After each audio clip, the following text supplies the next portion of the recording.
오늘은 마지막 시간으로 이혼 재산 분할의 방법에 대해서 알려드리겠습니다. 이혼 재산 분할 대상이 무엇인지, 이혼 재산 분할의 비율까지 정해졌다면 도대체 그래서 내가 무엇을 결론적으로 얼마를 받을 수 있는지가 궁금하실 겁니다. 내가 아파트를 재산 분할로 갖고 싶다고 해서 아파트를 가질 수 있는 것인지, 아니면 현금을 받고 싶다고 해서 돈을 받을 수 있는 것인지 알려드리겠습니다. 이혼 재산 분할의 방법은요, 당사자 쌍방의 일체 사정을 참작해서 가정법원이 후견적인 입장에서 가장 합리적으로 당사자 간 법률 관계를 조정할 수 있는 방법으로 정하고 있습니다. 말이 어렵죠. 법원이 알아서 정해준다는 취지이긴 한데요. 즉 법원은 꼭 당사자가 분할해달라는 방법대로 해주지는 않겠다는 말이기도 합니다.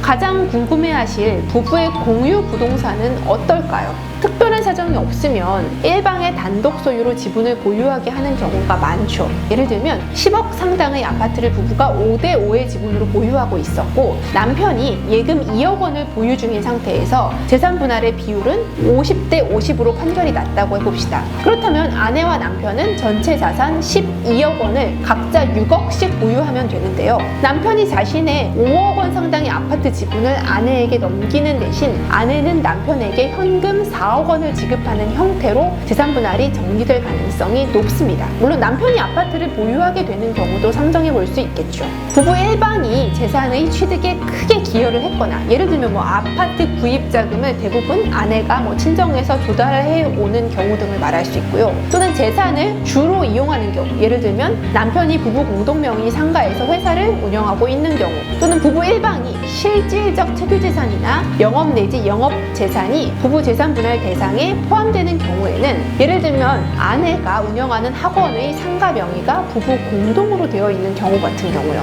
가급적 그것을 이용 중이거나 기여가 큰 부부 일방에게 그 재산을 분할해 주는 것이 바람직합니다. 특히 혼인 주거지는 자녀 양육에 필요한지 등의 장래 이용 전망을 고려해서 재산 분할의 방법을 정하는 경향이 있습니다. 미성년 자녀를 키우게 되는 측이 부부 공동 주거지를 갖게 되는 경우가 많다는 의미죠. 이혼 재산 분할 제도는 이혼 절차의 핵심이라고 할 수 있습니다. 다들 이런저런 이유로 헤어지더라도 결국은 경제적인 부분이 가장 중요한 것이 사실입니다. 이상의 내용들 외에도 이혼 재산 분할은 매우 복잡하고 다양한 문제들이 있고요. 제대로 된 대응을 하지 않으면 후회스러운 결과가 남을 수밖에 없습니다. 이혼 재산 분할 함께 고민하고 잘 해결해 드리겠습니다. 시청해 주셔서 감사합니다.